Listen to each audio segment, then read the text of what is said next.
Da ritorno a Lemuria, guarire le radici di Silvia Crisci, secondo volume della raccolta. La pecora nera.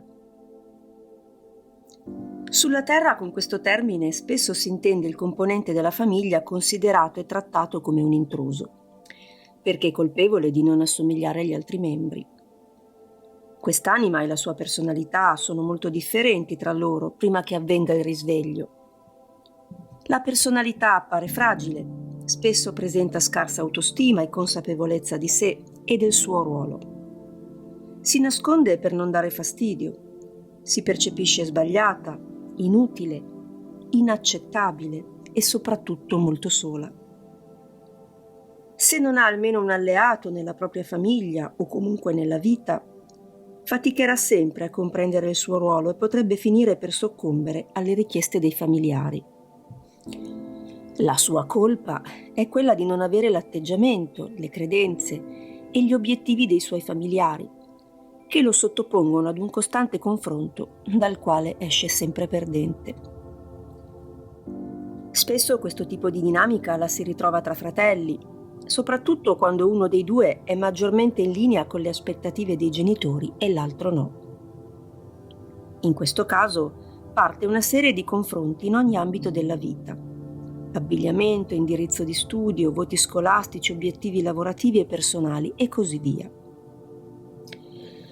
La pecora nera sbaglia e sbaglierà sempre, ogni volta che per farsi accettare e amare cercherà di assomigliare al resto della famiglia. Superata l'infanzia, con tutti i condizionamenti che ne sono derivati, ha due scelte fondamentali: allontanarsi dalla famiglia d'origine per potersi esprimere liberamente e relazionarsi con i suoi simili, dando luogo ad una nuova famiglia acquisita, basata sull'affinità vibrazionale; adattarsi il più possibile alla famiglia in cui vive, nel costante tentativo di ottenerne l'approvazione, e rinnegare quindi la sua vera essenza. Approfondiamo meglio la seconda possibilità di scelta, ovvero adattarsi per non soccombere, che in realtà significa rinnegare la propria anima. Ce ne parla ancora Seth. Buonasera cari lettori, questo è un argomento fondamentale perché, come premesso nel capitolo precedente, la differenza tra anima e personalità in questo caso è davvero molto ampia. L'anima che sta vivendo il ruolo di pecora nera è spesso un'anima antica che si è accollata a un compito importante, quello di portare luce e guarigione all'interno di un nucleo familiare, gruppo animico.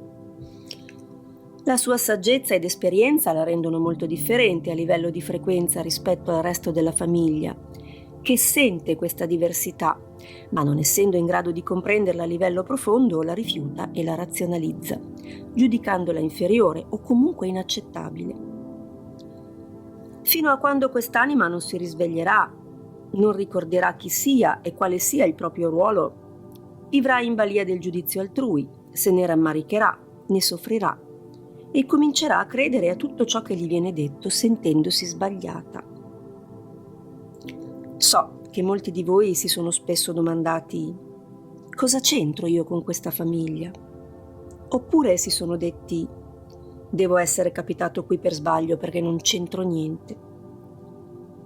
Questo è il tipo di sensazione che provano quasi tutte le anime antiche durante l'infanzia e adolescenza, il momento in cui cominciano a prendere coscienza della loro vera origine e soprattutto a svolgere la propria ricerca evolutiva.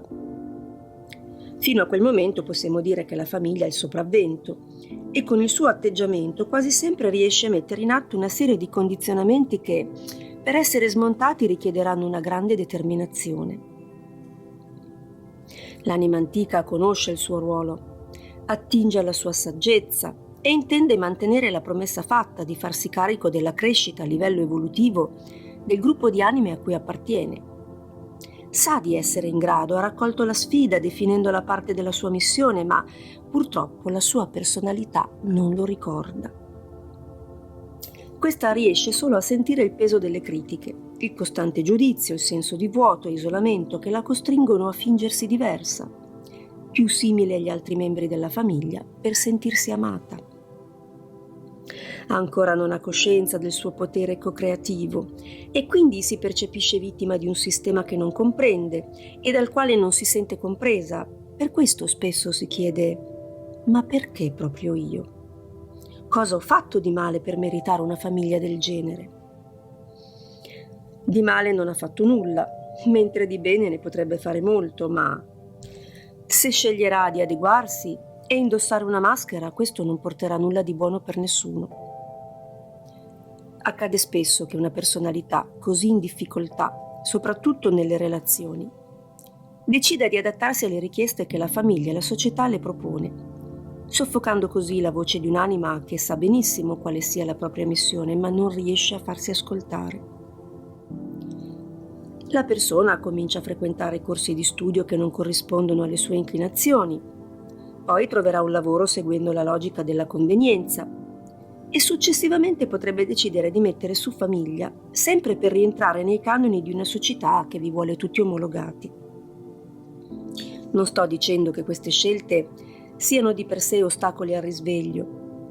In realtà potrebbero essere utili in questo senso, ma solo nel caso in cui quell'anima avesse realmente bisogno di vivere quell'esperienza a livello evolutivo e non come scelta di comodo di una personalità, oppure come scelta indotta da persone esterne. Quanto tempo può resistere un'anima intrappolata in una vita che non le consente di portare a termine la propria missione? Neanche un giorno, diversi anni, oppure vite intere. Nessuno può prevederlo. La vostra libera scelta vi consente di non ascoltare la vostra anima per moltissimo tempo. Successivamente, nello spazio tra le incarnazioni, vi ripromettete ogni volta che questa volta ce la farete e potreste decidere di programmare incontri o eventi importanti proprio con questo scopo. Questo è il caso in cui, quando finalmente vi risvegliate, vi stupite della perfetta sincronia dell'universo e affermate che è incredibile che abbia incontrato quella persona proprio in quel momento. Se non fosse accaduto quell'evento non avrei mai capito come stanno le cose. E così via. Diciamo che l'anima farà di tutto per creare i migliori presupposti per essere ricordata e riconosciuta quando si troverà in un corpo fisico. E la personalità sarà sempre soggetta a distrazioni o manipolazioni per ragioni di convenienza, comodità e accettabilità. Ma di quali esche può servirsi un'anima per attirare l'attenzione su di sé? Le anime in fase di programmazione sono molto creative. Possono accordarsi con altre anime perché avvengano incontri importanti, di tipo sentimentale o solo amicale, ma possono anche ricorrere ad eventi drammatici come un lutto o una malattia più o meno grave. Gli appuntamenti che programma per se stessa possono riguardare anche un lavoro che arriva in modo inaspettato, la perdita di un impiego, oppure tutta una serie di ostacoli posti sul cammino professionale che inducono alla riflessione profonda sulla reale motivazione nel perseguire proprio quella strada. Tutto ciò può indurre la personalità a farsi domande sul senso della vita ed è utile per un'anima che intenda essere notata, consultata e quindi liberata. Quindi Seth, stai dicendo che spesso sono proprio gli imprevisti e gli ostacoli alle nostre decisioni umane a rappresentare l'opportunità di risveglio? Se voi foste così attenti da ricordare chi siete durante l'adolescenza, tutto questo non sarebbe necessario, ma siccome spesso non accade, oppure accade ma non avete la forza di opporvi alle indicazioni, imposizioni degli altri, nel lungo termine si rende necessario richiamarvi all'ordine, se così si può dire. In realtà siete sempre voi a richiamare voi stessi e il metodo più infallibile resta sempre quello della sofferenza, perché solo nel dolore nasce in voi l'esigenza di scoprire se la vita sia tutta lì, in quelle poche decisioni che avete preso, oppure se c'è un senso più profondo, un quadro più ampio, qualcosa di più grande di voi. A questo punto mi pare superfluo affermare che il titolo del capitolo sia ironico e poco veritiero, nel senso che nel tentativo di non soccombere a livello di personalità, sicuramente soccombe l'anima, che non può esprimersi e portare a termine la propria missione.